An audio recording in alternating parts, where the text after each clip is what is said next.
Welcome to the Sheffield Sunday As Bill Sees It's meeting.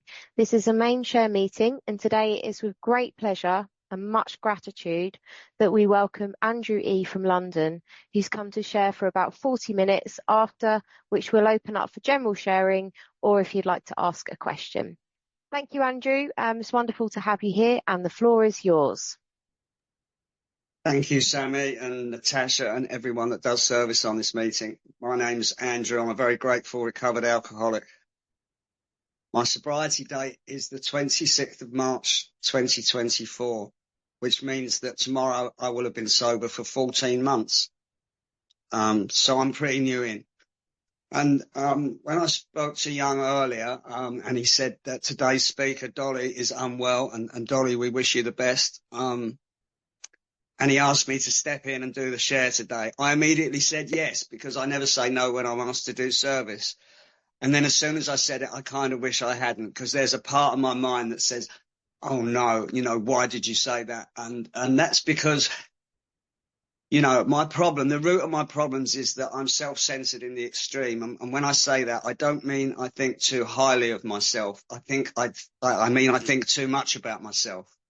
So I have an ego and a mind that speaks to me in a voice that's exactly like mine, and it tells me that I'm not good enough, that I don't deserve to be here, that I don't deserve to speak on this platform, that I've got nothing to offer and nothing to say that will be of any use to anyone. And if I listen to it too carefully, by the time it's finished, it will probably have convinced me that I don't deserve to live at all anyway.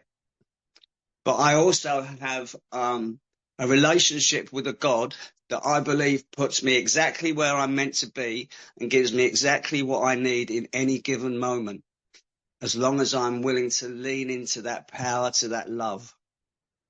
And I'm an alcoholic. I'm Andrew. I'm an alcoholic. And what I discovered in the short time I've been in, that means I suffer from an illness, and that illness manifests itself in three ways. I have a physical allergy. And that made no sense to me when I came in. When I was told I had an allergy, I said, what do you mean? I don't have an allergy to alcohol. I can drink all day. But no, I have a physical allergy. That is an abnormal bodily reaction. That means that when I put one drink inside of me, I lose all control. I have the first drink. It tells me I need a second. The second demands a fourth.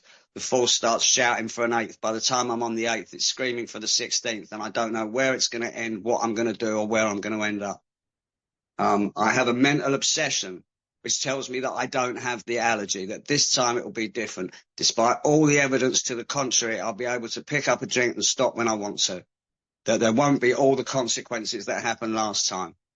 And I have what I now know is a spiritual malady. This means that when I don't have a drink inside me, when I put the drink down, on the few occasions when I've managed to do that, I'm restless, irritable and discontented, and that is a very polite way of saying that I feel that my skin has been peeled and that my nerves are exposed, and I'm hypersensitive and hypercritical, and life is too painful and I just can't deal with it until I get that sense of ease and comfort that comes from taking a few drinks. And notice it says a few drinks, because that first one is never enough. It's not until the third or the fourth that I go and I'm able to breathe again.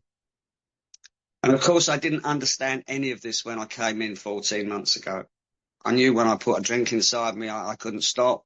I knew that when I stopped, I couldn't stay stopped, but I never understood why until I came into a 12-step program 14 months ago in a treatment centre and discovered for the first time what I suffered from.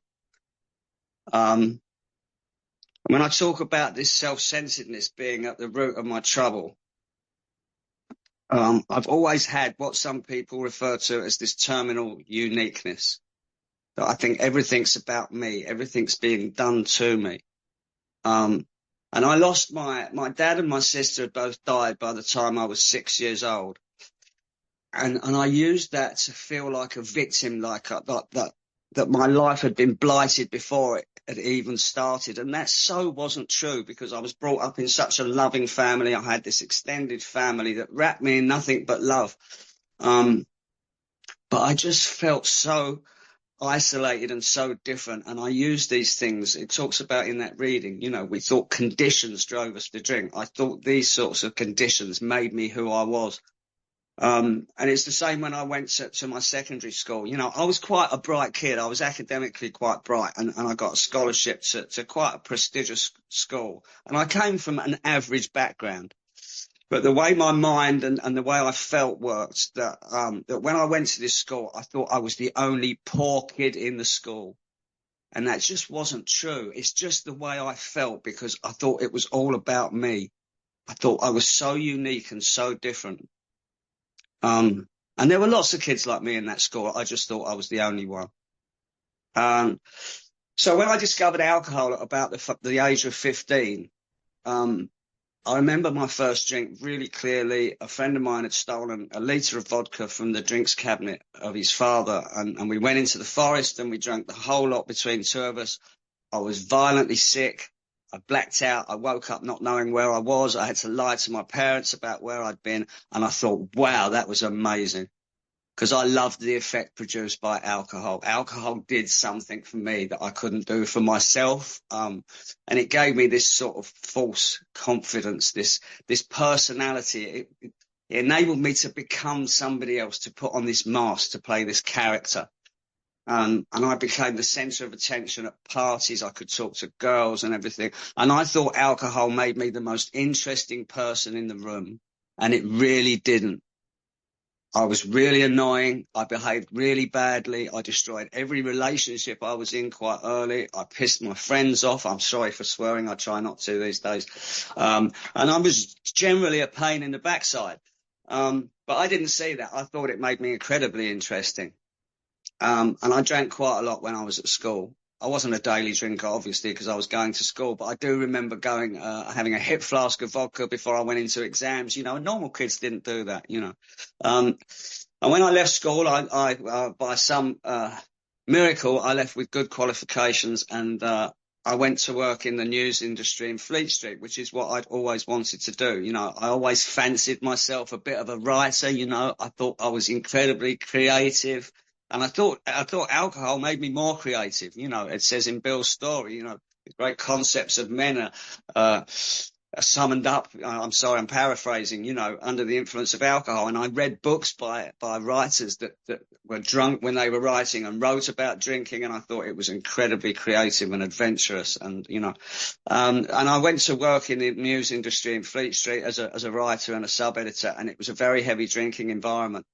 So I thought my drinking was quite normal. You know, I thought I fitted in really quite well. But other people I thought were a bit weird. I thought other people had something wrong with them, because quite a lot of them, although they were heavy drinkers and to some extent on the outside might have looked a bit like me, you know, they said really weird things that I didn't understand. Like, no, I'm not having another one. You know, my wife's cooking dinner. I'm going home. Or, you know, I'm going to the gym, or I'm going to meet my girlfriend, or strangest of all, I'm not having another one. I think I've had enough. And I thought that was really weird. And I thought they really wanted to drink like I did. I thought everybody wanted to drink like I did, but they just lacked something, you know. And the result of this was that when the pubs shut at the end of the night, you know, I would be wandering around London looking for some seedy after hours bar. And the consequences came for me quite thick and fast in my 20s. You know, I'd wake up on a bench, having missed the last train home, not really know where I was, and I'd come straight to the office, you know, in the same suit that I was wearing the day before. I'd wake up in strange hotel rooms next to strange women that I couldn't remember meeting the night before. I often had to come to work from a police cell. But the fact of the matter was I was quite good at my job, and I managed to get promotions on a regular basis. And the thing is, you know, unlike normal people, if I was doing well at work, if I got a promotion, I thought that was a really good reason to take the next 3 days off and go on a bender. You know, most people, when they get a promotion at work, they apply themselves more. You know, I didn't. I thought, you know, I'm doing well. This is the perfect excuse. I've had a pat on the back. I can go off on one now, and I don't need to show up for the next 3 days. And when that company was bought by a big corporate entity, my way of doing things surprisingly didn't fit in that well. And I was sacked, and I lost my job after 7 years, and I was 25 years old. And obviously I didn't see it as my fault. You know, I thought that these people were idiots. They were blind to my genius and my talent, and probably a bit threatened by it. And that's why they had to get rid of me. You know, they talk about being unable to differentiate the true from the false. I couldn't see that it was my drinking that was the problem. And pretty quickly after losing my job, you know, my life went down the drain. And I tried all sorts of things to change what was happening in my life. So I did geographicals. I went to live in Italy. I went to live in Rimini, the party capital of Italy, in the middle of the summer season to get away from my alcoholism in a place where the bars open 24 hours a day. And things didn't go very well there. So I came back home. And I managed to get jobs on and off and, you know, and survive, I guess. And they were quite sort of, compared with the job I had, they were quite different jobs. I'd get manual jobs and I'd be in and out of work and stuff like that. And my life was getting worse and worse. And my health was getting worse and worse. And I went into my first treatment centre, at the age of 29. For alcohol and the other things I was doing. You know, I'm the type of alcoholic it describes at the top of page 22 who used a combination of high-powered sedatives and alcohol, and that's as much as I'll say on that. But I went into my first treatment centre at the age of 29, and by the time I went in there, I weighed about 7 stone, and my teeth were falling out, and my body was a wreck. And my family was so worried about me that I reached out. I thought I'd better get help, you know.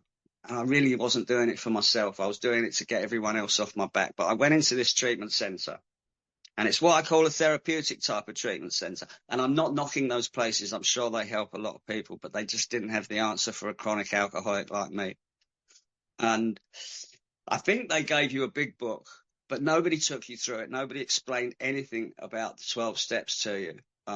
You were encouraged to go to meetings when you left. And I spent 3 months in that treatment centre, and I got well pretty quickly. I had a medical detox. I got my health back pretty quickly. I felt great.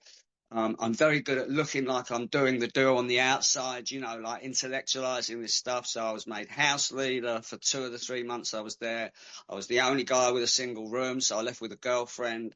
And, you know, and I thought I'd done really well. And I came out of there and I thought, yeah, this time I've cracked it. You know, I never need to drink again. I'm going to be recovery champion. I'm going to become counsellor and everything's going to be great. My life will just magically reconstruct itself. And I remember walking down the road, seeing a guy I used to drink with, sitting outside a tube station with a cheap can of cider in his hand, you know, looking like I did when I walked in that treatment centre, looking like he'd been dug up, making a roll up out of butts off the floor. And my head twisted. And I thought, actually, that doesn't look too bad. Actually, a drink could be really nice because you won't end up like that. You'll just be able to have a couple this time because you've beaten it. You've cracked it this time. You've done 3 months in rehab. So I went and got a drink and I thought I'd have a couple of pints. I didn't realise at that time that there's no such thing as a couple of pints for me and never will be. And very quickly, my life was exactly where it was before. In fact, it got worse. And I repeated this cycle of behaviour over and over again. I'd get a little bit of sober time. I think I was all right. I think I got a handle on it this time. I'd have a drink and I'd be off to the races again. 3 months later, I'd be asking for help. So I was in and out of these day programs where they asked you to write drinks diaries, and I attended groups where they talked about triggers. I love that word, triggers. What triggers you to pick up a drink, Andrew? I now know that my trigger is that I wake up in the morning. I need nothing else. You know, relapse prevention. Did a lot of work on relapse prevention. It never prevented me from relapsing. So I was in and out of these places, and eventually I would reach a point where things were so bad that I'd go in for a detox. I'd have a medical detox, and it would be horrific and really uncomfortable. And I'd think, I'm never going through that again. This time I've made a definite decision that I'm not going to drink again. And I'd come out of these places, and within a week or 2 weeks, my head would go. We call it this mental blank spot, this mental twist. My head would go, and I'd think it would be all right to have a drink. Or maybe I didn't think at all. This is the scary bit about it. Quite often, I would be quite aware of the consequences that were to follow. I could bring into my consciousness with sufficient force the memory of the suffering and humiliation of before. But I didn't care. I was willing to throw the dice, knowing exactly what would happen. You know, I think, well, I know what's going to happen, but I'll deal with that tomorrow. And I spent a lot of my adult life in and out of detoxes, rehabs, day programs, therapists' offices. And each time I thought I'd got a handle on this, I couldn't understand why when I put the drink down, my life didn't get better. It didn't get easier. It got worse. It got more painful. I can see now it's because I'd taken the love of my life away, and I didn't have a sufficient replacement. And this went on for decades. It talks in the book about a drinking career. When I came into recovery last year, I'd been drinking since the age of 15, and I was 57 years old when I came into recovery. So I'd been drinking for 42 years.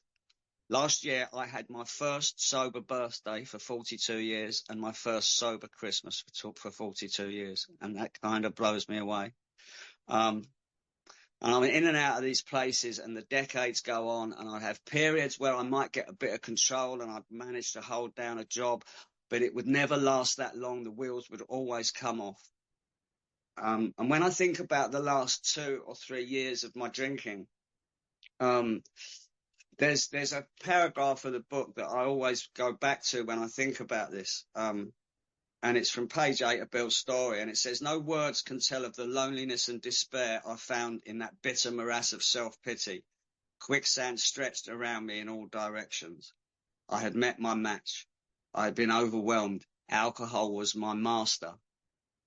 And it was that realization that, like any faithful servant, when alcohol, my master, called, I would always come running. And that's what brought me into recovery. And there was a series of events that brought me into the rooms, into that treatment centre. By that stage, my life had shrunken to one room. I'd spend every day in one room with a bottle of vodka. I woke up every morning at 6 o'clock in chronic alcohol withdrawal, in danger of going into a seizure. I'd managed to get my way to the off-license, the liquor store for our American friends, and the guy in the off-license would have my first half bottle of vodka on the counter with the word breakfast and a smile on his face. And I remember the sound as I cracked the top of that vodka open, and I'd have it in the neck of that vodka bottle in my mouth before I left the shop, and I'd be having to swallow my own vomit to get that first slug of vodka down because my body would be trying to reject it. And I'd hold it in until some of it got into my system and the withdrawals started to ease. And I'd walk round the park near where I live with this first half bottle of vodka swigging out of it, saying hello to the dog walkers, like as if I was just a normal guy having a stroll in the morning, And that was the start of my day, and the rest of my day would be spent in my room hanging on to this bottle of vodka. By the time I came into treatment, I hadn't worked for 20 years. I hadn't been in a relationship in 15 years. I had no friends. I barely had a roof over my head. The only reason I had a roof over my head is because I lived with my 80-year-old stepdad. My mum had died the year before. And there were two things that happened, two catastrophic events, I suppose, that I can see now was God, the universe, whatever word you want to call it, was giving me a really sharp dig in the ribs to say, "Andrew, this is over. You're done. It's about time you did something else with your life." But I didn't see it at the time. But I can see that now in hindsight. And there was one particular night, it was about 4 o'clock in the morning, and I was extremely drunk, and I came out of my room with a glass in my hand to go to the kitchen to get more alcohol. And I turned left thinking I was going into the kitchen. But I didn't. I went straight down the stairs, and the glass went first, and the glass smashed, and I put my hand out, and the glass went straight through my hand, and I severed my hand. And my stepdad, my poor stepdad, who's 80 years old, was woken up, had to put the light on, and I'm lying at the bottom of the stairs, surrounded in this huge pool of blood, and blood spurting up the walls, and I couldn't feel my fingers. So we rushed to A&E, and they strapped it up, and I was waiting for hours to be seen by the doctor in A&E. And of course, by about 9 o'clock in the morning, I'm going into alcohol withdrawal, and I'm starting to retch, and I'm worried I'm going into a seizure. So I went up to the doctor's desk and I said, "Can you please see me now? I need to go. I need to be somewhere, and She said, no, please sit down and be patient. I'm just trying to get you to see the plastic surgeon at London Hospital because you've gone through nerve endings in your hand. And I went up again half an hour later and I said, look, do you think you could just strap it up and it'll be all right? She said, it won't be all right. You're possibly going to lose the use of your fingers. And I went up a third time and I said to her, will you please help me? I please need you to see me because I have a really bad alcohol problem and I'm really ill and I'm going into withdrawal and I need to leave. And this doctor, this lady doctor, was so kind. I mean, she took me to a side room and very delicately stitched my hand herself. I had to have stitches inside and outside, and it was excruciatingly painful, and I was crying. I was very tearful, and I apologized. I said to her, I'm really sorry. I'm so sorry to be such a nuisance, such a burden to you. And she put her arms around me, this lady, and she said, Andrew, don't ever say that. Don't ever say you're a nuisance. You will never be a nuisance. She said, but will you do one thing for me? She said, will you please get help? And I don't think that was even enough, because 2 weeks after that, as I said, having reached this point where I could see no way out, that I knew that I would never be able to stop drinking, that all I could see was an alcoholic death or that I would take my own life, I decided that the world would be better off without me. I decided the pain was too much, and I tried to take my own life, and I took a lot of tablets and a litre of vodka. And I woke up in hospital attached to drips. I wasn't grateful that I woke up. My first thought was that I was so disappointed that I got it wrong. And I left that hospital. I discharged myself and I went to the off licence.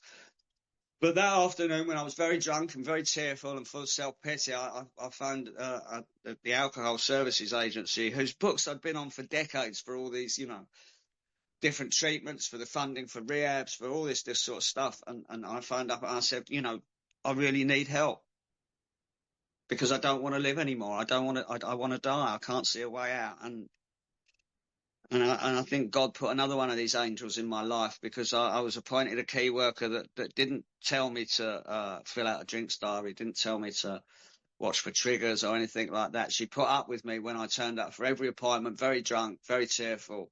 And she fought really hard to get me funding to go into another treatment centre. And I didn't have much hope because it was like the fourth rehab I'd been in my life, and it took a long time to get funding. And I remember I used to have to attend this dependent drinkers group on a Monday morning at 10 o'clock. And the guy who took this group used to despair at me. He used to keep me behind after every group, like the naughty kid in school. And he'd say, Andrew, I know you need to drink so that you're not in withdrawal, but could you please try and get to this group, not in the drunken state that you always are, because I was a nightmare. I used to talk over him and fall off the chair and all this sort of stuff. And I never managed it because I couldn't, because once I started drinking, I couldn't stop. I couldn't just have enough to stop the withdrawals. And I went through this lengthy process to get funding to go into treatment. I needed a medical detox first, and I was due to do both the detox and the rehab in a treatment centre that's near London. And again, what I found out since, it was the same sort of treatment centre that I'd been in before. They might take you up to step 3. They might encourage you to go to meetings. You'll probably do a lot of group therapy, a bit of counselling, maybe a bit of acupuncture. And the fact of the matter is that what I can see now is that all those places, all those rehabs that I'd been in before, all these day programs, they sort of failed to diagnose me because like I thought, I misdiagnosed myself.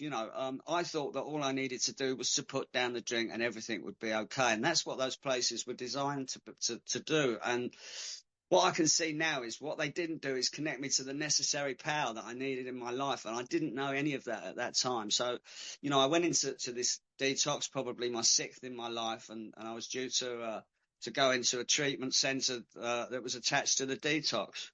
And I really believe that God had other plans for me, because the day before I was due to go in there, my key worker phoned up and said that they haven't got a place for you in the rehab for another 3 months. They can only do your detox. And I was driven after my detox 5.5 hours away to a place on the northeast Yorkshire coast, a treatment centre. And I walked in there with very little hope of anything working because nothing ever had before. I tried everything. And what I didn't know was when I walked into that place, I was walking into somewhere that would change my life forever. And I walked in there out of this detox looking and feeling like I'd been dug up. People told me later on that they thought I was going to die walking up the steps. And I arrived in time to be taken straight into a 2-hour big book study. And I'm sitting in this big book study full of fear, full of self-pity. And people are reading from this blue book, and I can see the steps on the wall. And the only word that really stood out to me was God. And I immediately decided that this wasn't for me, that I didn't need to do this stuff. You know, this might work for you lot, but this is not for me. And that's how powerful my illness was in that moment, because I desperately needed help, you know, and I'd reached out for help. And when I was put in this place that presented me with the solution, I tried to reject it. And I made a decision there and then that I was going to leave. And anyone that was in that treatment centre with me at that time will probably remember that I was a real nuisance, because the one thing I did that was different this time, I told everyone that would listen that I'm going to leave. You know, before I'd have probably just packed my bags and walked off. So something was keeping me there. But I was adamant I was going to walk out of this place because I just didn't want to do this stuff. And I think the fact of the matter was I was just terrified. You know, I saw these steps on the wall. I heard the word God. I looked at words like fearless and thorough moral inventory. And I looked at steps 8 and 9 and I thought, this has got no way that I'm going to do this stuff. And what's this got to do with me stopping drinking anyway? Because I still thought all I needed to do was to put down the drink and my life would miraculously reconstruct and everything would be okay. Because that's what my mind tells me. It'll be different this time. And I was introduced to my 12-step teacher in that treatment centre. And I said, it's really nice of you. I said, you know, very nice of you to offer this help. I said, but I'm not staying. You know, I'm checking out, man. I think was the phrase I used. And I said, you know, this stuff might work for you, but it won't work for me. And he gave me the really bad news that he said, Andrew, you're not special and different. You're just another bozo on the bus. You're just a bog standard alcoholic. He said, if you walk out that door, you're going to die. He said, but it doesn't have to be that way. And he got me to commit to staying a few days to give this stuff a chance. And I did, obviously, you know, I agreed. Okay, I'll give it a few days, obviously as a favour to him, you know, and because my thinking was that if I'd given it a few days and it came to Monday morning, I could check out, walk out the door and say, I tried it, it didn't work. That's what I thought. But I had an experience over those few days, and this to me was my first awareness of a power greater than myself in my life.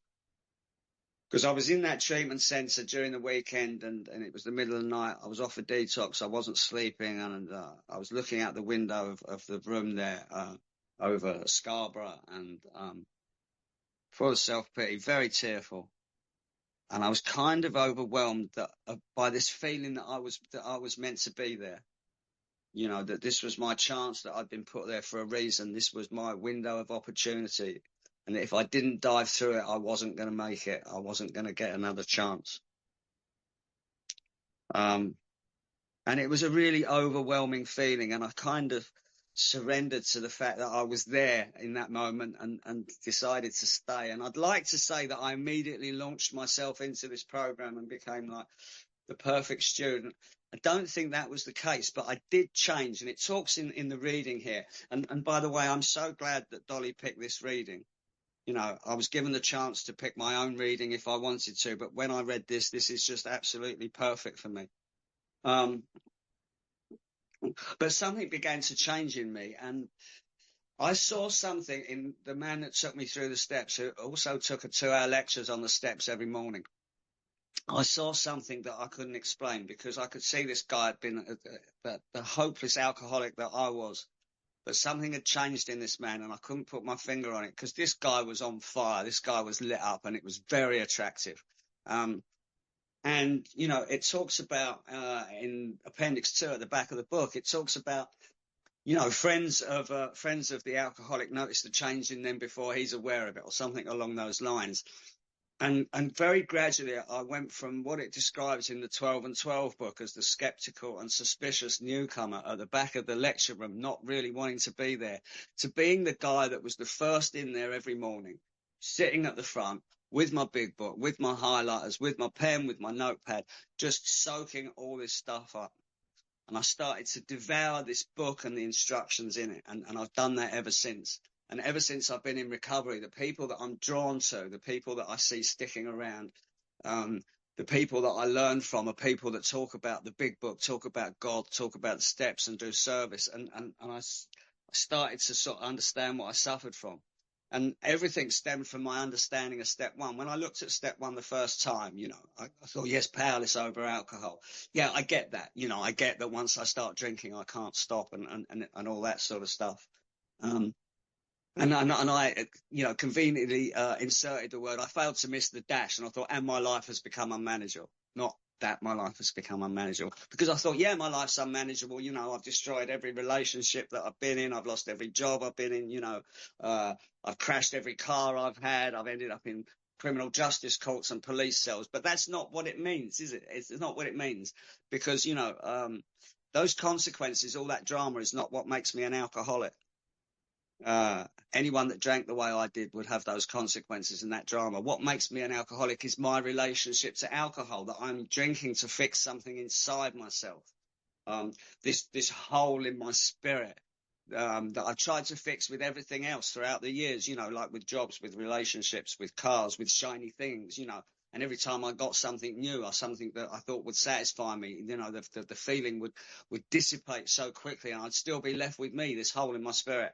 And so I understood this, that not only was I powerless over alcohol in that I couldn't control my drinking, I was powerless over the thought that would always lead me back to picking up that drink. I'd lost the powers of choice and control. And once I understood that on my own power, that I wasn't going to be able to think my way out of this problem like I always thought I could. I always thought that my own resources, my own quote unquote intelligence would get me out of this problem. Once I understood that every time I was doing that, every time I brought my mind into trying to solve this problem, I was bringing the problem into the problem solving process, that I had no power. My rejection of the word God and all that dissipated, because I understood that I needed to connect to this power that is greater than myself, that could relieve my problem. So when my teacher started speaking to me about God, about spirit, about prayer and meditation, all these things, for once in my life, I stopped arguing. I stopped being this guy that had all the answers, but no experience and no knowledge. And I just sort of put my hands up and followed suggestions. And I remember a pivotal conversation that I had very early on, when I said, look, I just don't do all this God stuff. And he asked me the question. He said, Andrew, what do you know about God? What is your experience of God? And I could say, look, I've been to church every day when I was a kid. My mum took me. I went to school where we had a chapel. And he stopped me there and he said, you've had experience of church and chapel. You've had experience of other people presenting God to you. But what's your experience and knowledge of God? And I had to put my hands up and say, I don't know. And that was the best starting point for me. So when it was suggested I started praying and meditating in that treatment centre, I did exactly what was suggested. It talks in the book, it says that God comes to most men slowly. I believe God came to me quite quickly in that treatment centre. My prayers started out very simply.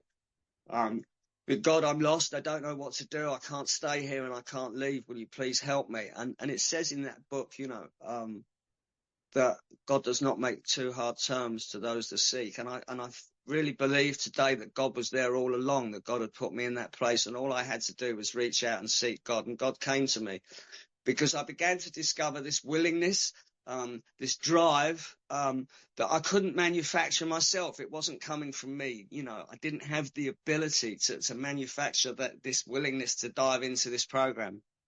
And I started to launch myself into the steps in this program, and turn my will and my life over to God as I understood him then. My understanding changes as I go through. And what that means is that, I've been sacked as the CEO of Andrew Incorporated, because I've run that company into the ground, and I have a new director and a new employer today. And it makes life so much easier when my hands are off the steering wheel, because the more I try and control things, the more I'm expecting an outcome. The more I'm going to be in pain, because the more I'm bashing up against reality. And, you know, and it says at the end of the reading here, it never occurred to us that we needed to change ourselves to meet conditions, whatever they were. And this subject of a personality change is going back to the beginning. This idea I had of myself, this self-centered idea I had of myself, that the world revolved around me, that I was the victim, that everything was being done to me. What I needed was what's described at the back of the book as a profound alteration in my reaction to life, a change of perception, because I suffer from a disease that centers in perception of how I see things. And I went through the 12 steps in that treatment center. And when I left, I sat down for the last time with my teacher, and I said, can you tell me when I'm going to have this spiritual awakening that you talk about? You know, because I'm thinking, you know, it's like 5, 10 years down the line, something dramatic's going to happen. And he kind of laughed at me, and he said, well, I can't really tell you that, Andrew. He said, but what I will tell you is that you are an entirely different person to the person that walked into this treatment center 3 months ago. And when I look back to where my life was 14 months ago to where my life is now, it blows my mind. And I'm just going to give a big shout out to AA and the other fellowship I belong to, because when I left that treatment center, you know, I was really worried. I was really fearful that I'd be sort of hanging on day by day by my fingernails, that it'd be a struggle, it would be a bit dull. But I was told that if I threw myself in 100% to this program, it would get better every day, and that's been my experience. So here, I'm going to say it. I love the 12 steps. I love AA. I love being in the fellowship. I love doing service with people. I love giving of myself. And I'm going to finish on this. It says at the end of Fred's story, it says, I've discovered a life that's infinitely more satisfying and more useful. And I interlink those two words, because the more useful I can be today, the more satisfied I am, the more content I am in my soul, the more I can help other people. You know, the less I'm thinking of myself, the better I feel. And I really hope someone got something out of that. I was really nervous. Thank you so much for giving me the opportunity to share. And I'll leave it there.